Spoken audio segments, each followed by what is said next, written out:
Elections లో vote వేయాలి అంటే తప్పనిసరిగా ప్రతి ఒక్కరికి గుర్తింపు కార్డు అనేది ఉండాలి. అదేనండి ఓటర్ ఐడి. ఉంటే ఓకే, లేకపోతే ఈ వీడియో మీకోసమే. ఒకవేళ మీకు ఉన్నా మీ ఇంట్లో మీ చుట్టాలకి మీ ఫ్రెండ్స్కి ఎవరికైనా ఓటర్ ఐడి లేకపోతే మీరు ఈజీగా ఇంట్లో కూర్చొని మీ ఫోన్లోనే అప్లై చేసుకోవచ్చు. అది ఎలానో ఇప్పుడు నేను మీకు ప్రాక్టికల్గా నా ఫోన్లో అప్లై చేసి మరీ చూపించబోతున్నాను. సో వీడియోని స్కిప్ చేయకుండా పూర్తిగా చివరి వరకు చూడండి. మీలో ఇంకెవరైనా మన ఛానల్ని కొత్తగా చూస్తున్నా లేదా సబ్స్క్రైబ్ చేసుకోకుండా చూస్తున్నట్లయితే బాస్ వాలా డైలీ తెలుగు ఛానల్ని సబ్స్క్రైబ్ చేసుకోండి. బెల్ ఐకాన్ ప్రెస్ చేయడం అస్సలు మర్చిపోకండి. ఇక ఏం మాత్రం ఆలస్యం చేయకుండా టాపిక్లోనికి వెళ్ళిపోదాం. So hi, hello, namaste, welcome to boss wala daily Telugu channel. నేను మీ శిరీష కందుల. జనరల్గా ఓటర్ ఐడికి అప్లై చేయాలి అంటే ఖచ్చితంగా వయసు అనేది 18 సంవత్సరాలు నిండి ఉండాలి. అది అమ్మాయి అయినా అబ్బాయి అయినా సరే, ఎవరికైనా ఇండియాలో 18 సంవత్సరాలు నిండితే ఓటర్ ఐడికి అప్లై చేసుకోవచ్చు. వాళ్ళు ఓటు వేయడానికి అర్హులే. సో ఫస్ట్ ఆఫ్ ఆల్ మీరు ఓటర్ ఐడికి కనుక కొత్తగా అప్లై చేసుకోవాలి అనుకుంటే మనం ఫోన్లోనే ఇంటి దగ్గరే కూర్చొని సులభంగా అప్లై చేసుకోవచ్చు. అది ఎలానో ఇప్పుడు చెప్తాను, చూసేయండి. దానికోసం ఫస్ట్ ఆఫ్ ఆల్ మన ఫోన్లో ఓటర్ హెల్ప్ లైన్ అనే యాప్ ఉండాలి. సో ఇది ప్లే స్టోర్లో ఇంకా యాప్ స్టోర్లో అవైలబుల్గా ఉంటుంది. దీన్ని మనం డౌన్లోడ్ చేసుకోవాలి. ఫస్ట్ ఆఫ్ ఆల్ నేను ఇప్పుడు డౌన్లోడ్ చేస్తున్నాను, చూడండి. Voters help line. ఇక్కడ చూడండి, ఎలక్షన్ కమిషన్ ఆఫ్ ఇండియా అని ఉంది. అంటే ఇది గవర్నమెంట్కి సంబంధించిన యాప్ అన్నట్టు. ఎలాంటి భయం లేకుండా నిర్భయంగా ఈ యాప్ని మన ఫోన్లో డౌన్లోడ్ చేసుకోవచ్చు. సో ఇప్పుడు నేను డౌన్లోడ్ చేస్తున్నా, ఇన్స్టాల్ అని కొట్టాను. చూస్తే మనకి ఇక్కడ ఇంటర్ఫేస్ ఇలా కనిపిస్తుంది కదా. వెంటనే ఇక్కడ మన మొబైల్ నెంబర్ అనేది అడుగుతుంది. సో మన మొబైల్ నెంబర్ని ఎంటర్ చేస్తే సెండ్ ఓటీపీ అని ఉంటుంది. జస్ట్ ఓటీపీని సెండ్ చేయండి. సో ఇక్కడ నాకు ఓటీపీ వచ్చింది. నేను ఓటీపీని ఇక్కడ టైప్ చేస్తున్నాను. లాగిన్ పైన క్లిక్ చేయండి. సో వెంటనే ఇక్కడ మనకి ఇంటర్ఫేస్ అనేది ఇలా కనిపిస్తుంది అన్నట్టు. సో క్లియర్ గా చూడండి, voter registration, voter services, download EPIC అంటే ఎపిక్ అని ఉంది. సో అదంటే ఏంటో కూడా నేను మీకు క్లియర్గా చెప్తాను ఇందులో. ఇంకా ఎలక్షన్స్కి సంబంధించి క్యాండిడేట్ ఇన్ఫర్మేషన్, ఎలక్షన్ రిజల్ట్స్, ఇలా చాలా ఆప్షన్స్ అనేవి మనకి ఈ యాప్లో కనిపిస్తాయి. సో ఫస్ట్ ఆఫ్ ఆల్ మనం ఏం చేయాలి అంటే ఇక్కడ ఓటర్ రిజిస్ట్రేషన్ అనే ఒక ఆప్షన్ కనిపిస్తుంది, చూడండి. దానిపైన క్లిక్ చేయాలి. ఇది ఎవరైతే ఓటర్ ఐడికి అప్లై చేసుకుందాం అనుకుంటున్నారో వాళ్ళ కోసం. సో దీంట్లో చూడండి, మనకి ఫామ్ 6 అని కనిపిస్తుంది కదా. ఇక్కడ న్యూ ఓటర్ రిజిస్ట్రేషన్ అని ఉంది కదా. దాని కింద fill form 6 if you are 18 years or above or turning 18 in few months అని ఉంది. సో అంటే ఏంటంటే మీరు కొన్ని మంత్స్ లో 18 years కనుక కంప్లీట్ చేసుకోబోతున్నట్లయినా, లేకపోతే 18 years కంప్లీట్ అయిపోయిన వాళ్ళైనా సరే ఈ ఫామ్ లో మనం కొత్త ఓటర్ గా రిజిస్టర్ అవ్వచ్చు, మనం ఓటర్ ఐడికి అప్లై చేసుకోవచ్చు అని అర్థం. సో ఫస్ట్ ఆఫ్ ఆల్ దీనిపైన క్లిక్ చేయాలి. ఇలా చేయగానే మనకి ఇప్పుడు ఒక పోర్టల్ అనేది ఓపెన్ అయిపోయింది. ఇందులో చూడండి, రిజిస్టర్డ్ మొబైల్ నెంబర్ అని ఉంది కదా. దానిపైన క్లిక్ చేయండి. ఇక్కడ జస్ట్ మీ మొబైల్ నెంబర్ ని ఎంటర్ చేయండి. దాని కింద క్యాప్చా అని ఉంది కదా. క్యాప్చాని కూడా జాగ్రత్తగా ఎంటర్ చేయండి. రిక్వెస్ట్ ఓటీపీ అని సెండ్ చేస్తే ఇప్పుడు మనం ఇచ్చిన మొబైల్ నెంబర్కి ఓటీపీ అనేది వస్తుంది. ఇప్పుడు ఓటీపీని ఎంటర్ చేశాను. ఇక్కడ చూడండి, ఒక పేజ్ ఓపెన్ అయింది కదా. ఈసీఐ నెట్ అని పైన కనిపిస్తుంది. సో దీన్ని కొంచెం పైకి స్క్రోల్ చేస్తే మనకి సెకండ్ ఆప్షన్ చూడండి, పింక్ కలర్లో కనిపిస్తుంది కదా, న్యూ ఓటర్ రిజిస్ట్రేషన్ అని చెప్పేసి. దాంట్లో ఫిల్ ఫామ్ 6 అని ఉంది కదా, దానిపైన క్లిక్ చేయండి.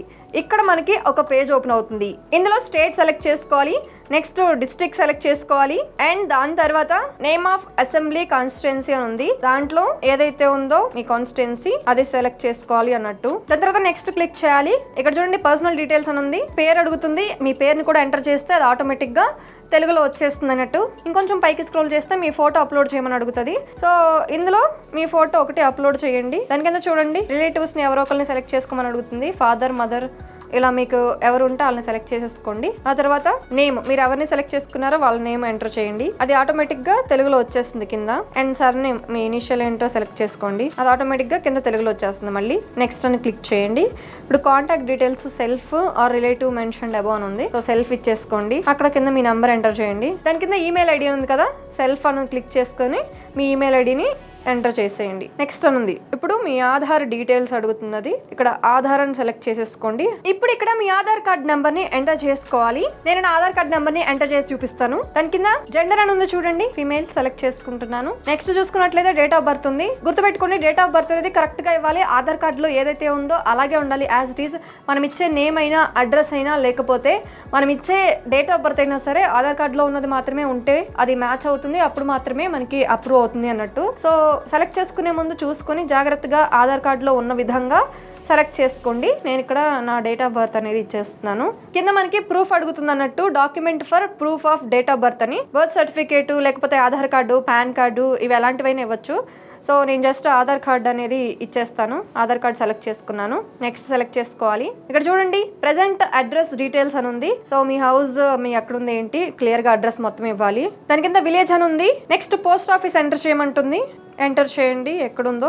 దాని తర్వాత పిన్ కోడ్ అడుగుతుంది కదా, సో పిన్ కోడ్ కూడా ఎంటర్ చేయండి. నేను నా పిన్ కోడ్ ఎంటర్ చేస్తున్నాను. ఆ తర్వాత మండల్ అడుగుతుంది, మండలం కూడా ఎంటర్ చేయండి. నెక్స్ట్ డిస్ట్రిక్ట్ అడుగుతుంది, డిస్ట్రిక్ట్ సెలెక్ట్ చేసేసుకోండి. ఆ తర్వాత మనకి కింద చూడండి కొన్ని డాక్యుమెంట్ ప్రూఫ్స్ అయితే అడుగుతుంది. సో ఏమేమి డాక్యుమెంట్స్ ఇవ్వచ్చు ఇక్కడ ఏంటి అని చూసుకుందాము. సో ఇక్కడ మనం Aadhaar card, passport, water, electricity, gas bill ఏదైనా ఇవ్వచ్చు అనమాట ఇక్కడ కనిపిస్తున్న ఆప్షన్స్ లో. సో నేను ఆధార్ కార్డ్ సెలెక్ట్ చేసుకుంటున్నాను. కింద మనం ఆధార్ కార్డ్ ఇస్తే సరిపోతుంది. సో ఇప్పుడు ప్రతిదానికి ఆధార్ కార్డు ఉంటే సరిపోతుంది. అన్నిటికీ ఆధార్ కార్డే మ్యాండేటరీ కాబట్టి తప్పనిసరిగా అందరికీ ఆధార్ కార్డు అనేది ఉండాలి. సో నెక్స్ట్ అనేది క్లిక్ చేద్దాము. ఇప్పుడు 9th వచ్చేసి కేటగిరీ అని ఉంది. ఇందులో category of disability, if any disability ఉన్నా ఇది ఆప్షనల్ అన్నట్టు ఉంటే కనుక మనం ఇక్కడ యాడ్ చేసుకోవచ్చు. సో ఏం లేదు కాబట్టి నేను నో పెడుతున్నాను. అక్కడ చూడండి నేమ్ ఆఫ్ ఫ్యామిలీ మెంబర్ అని ఉంది. సో ఇక్కడ మా సిస్టర్ నేమ్ అనేది నేను ఎంటర్ చేస్తున్నాను. రిలేషన్షిప్ వచ్చేసి నెక్స్ట్ వల్ల ఎపిక్ నెంబర్ ని ఎంటర్ చేయాలి. ఎపిక్ నెంబర్ అంటే ఏంటంటే ఏదైతే గుర్తింపు కార్డు ఉంటుందో వాళ్ళకి దాంట్లో ఒక నెంబర్ అనేది ఉంటదన్నమాట. సో దాన్ని మనం ఇక్కడ ఎంటర్ చేయాలి. సో నేను ఇక్కడ ఎంటర్ చేసేసాను. నెక్స్ట్ క్లిక్ చేస్తే లాస్ట్లో డిక్లరేషన్ అని ఉంది కదా, సో అక్కడ చూడండి టౌన్ ఆర్ విలేజ్ అని ఉంది. మాది విలేజ్ కాబట్టి విలేజ్ అని సెలెక్ట్ చేసుకున్నాను. నెక్స్ట్ ఆ తర్వాత డిస్ట్రిక్ట్ ని సెలెక్ట్ చేయాలి. అయిపోయింది. నెక్స్ట్ మనం ఒక అడ్రస్ ఇచ్చాం కదా, ఆ ఏరియాలో మనం ఎప్పటి నుంచి ఉన్నాము అనేది అడుగుతుంది. సో ఫర్ ఎగ్జాంపుల్ మేమైతే 2000 నుంచి ఉన్నాం కాబట్టి జస్ట్ 2000 అని పెట్టేస్తున్నాను నేను. ఆ తర్వాత మీరు ఎక్కడున్నారో ప్లేస్ అడుగుతుంది. జస్ట్ ఆ ప్లేస్ ని సెలెక్ట్ చేసేసుకోండి. ఇక నెక్స్ట్ క్యాప్చా అని ఉంటుంది. జాగ్రత్తగా క్యాప్చాని ఎంటర్ చేయాలి. నెక్స్ట్ సెండ్ ఓటీపీ అని ఉంది కదా, దానిపైన క్లిక్ చేస్తే మనం ఇచ్చిన నెంబర్ ఏదైతే ఉందో దానికి ఓటీపీ అనేది వెళ్తుంది అన్నట్టు.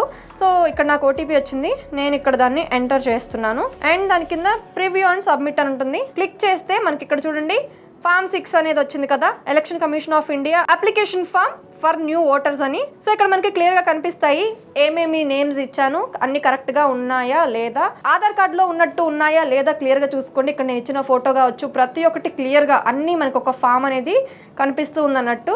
జస్ట్ నేను స్క్రోల్ చేస్తున్నాను చూడండి. సో క్లియర్ గా నేను ఇచ్చిన డీటెయిల్స్ అన్ని ప్రతి ఒక్కటి ఇక్కడ ఉంది.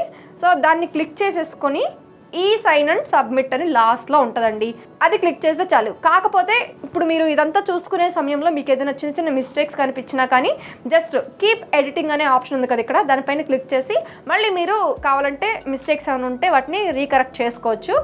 సో ఇప్పుడు నాదంతా కరెక్ట్గా ఉంది కాబట్టి జస్ట్ నేను ఈ సైన్ అండ్ సబ్మిట్ పైన క్లిక్ చేసి ఎంటర్ చేస్తే సరిపోతుంది. ఇంకా అదే కాకుండా దీన్ని మనం రిఫరెన్స్ కోసం ఉంచుకోవచ్చు అన్నట్లు జస్ట్ డౌన్లోడ్ అనే ఆప్షన్ ఉంది కదా, డౌన్లోడ్ చేసి పెట్టుకుంటే ఇది మనకు తర్వాత హెల్ప్ అవుతుంది అన్నట్టు. సో ఇక లాస్ట్లో ఈ సైన్ అండ్ సబ్మిట్ పైన క్లిక్ చేస్తే కనుక మనకి ఇలా కొంచెంసేపు బఫర్ అయ్యి ఆ తర్వాత మనకి ఇలాంటి ఒకటి వస్తుంది అనమాట. థ్యాంక్ యూ అని చెప్పేసి మనం అప్లై చేసినట్టు కనిపిస్తుంది. సో ఆ తర్వాత మనకి ఇందులో ఒక రిఫరెన్స్ ఐడి అనేది కనిపిస్తుంది.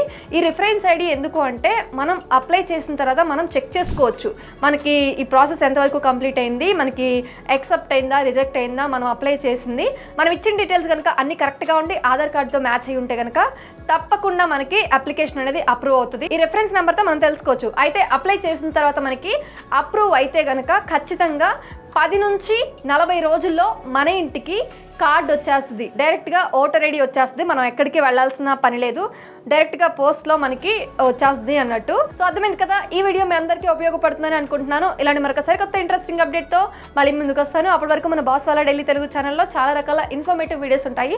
ఒక్కసారి మన ఛానల్ పేజ్ని విజిట్ చేసి చూడండి, మీకే అర్థమవుతుంది. ఇక మీరు చేయాల్సిందల్లా వీడియో చూసిన తర్వాత ఏమైనా డౌట్ ఉన్నా లేకపోతే మీకు ఏమైనా కొత్త టాపిక్ కావాలి అన్నా జస్ట్ కామెంట్ చేయండి. నేను మీకు కావాల్సిన సమాచారాన్ని తప్పకుండా మరొక వీడియోలో చేయడానికి ప్రయత్నిస్తాను. సో అంతే అండి, మరొక ఇంట్రెస్టింగ్ అప్డేట్ తో మళ్ళీ ముందుకు వస్తాను. అప్పటి వరకు స్టే ట్యూన్ టు బాస్ వాళ్ళ daily Telugu channel. Signing off Sirisha. Boss wala, be the boss.